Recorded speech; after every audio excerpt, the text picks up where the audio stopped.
bonjour Marine. Aujourd'hui, on va évoquer les effets de la chaleur.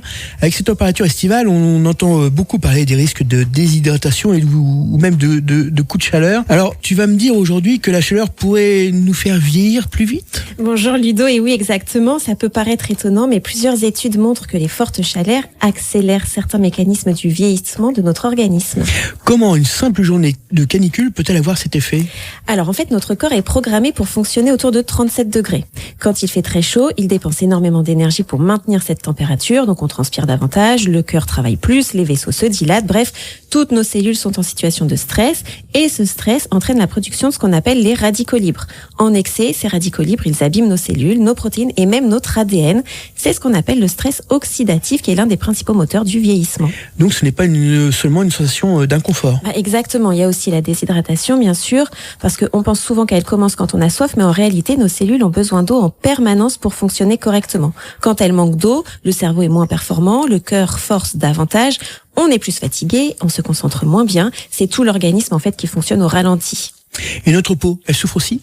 Tu imagines très bien, elle souffre aussi énormément avec la chaleur. Les UV, le collagène et l'élastine se dégradent plus rapidement. Résultat, rides, relâchement cutané, taches pigmentaires qui apparaissent plus vite. Et ça, c'est ce qu'on appelle le photovieillissement. Tu parles quelquefois d'épigénétique. C'est quoi le lien avec tout ça ? Alors justement, l'épigénétique, c'est ma passion. C'est ce qui est vraiment incroyable, tu vas voir.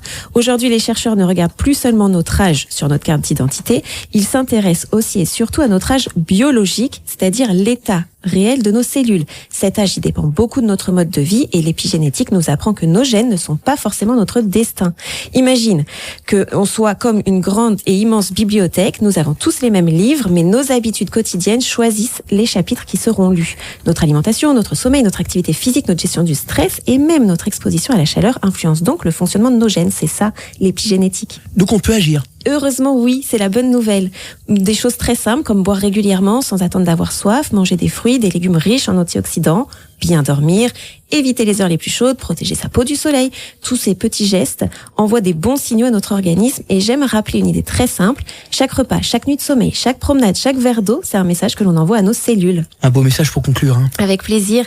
La science nous montre aujourd'hui que nos gènes représentent un potentiel, mais que ce sont surtout nos habitudes quotidiennes qui écrivent l'histoire de notre santé. Alors cet été, protégeons-nous de la chaleur, prenons soin de notre corps parce que les petits gestes d'aujourd'hui construisent notre santé de demain. Merci beaucoup Marine.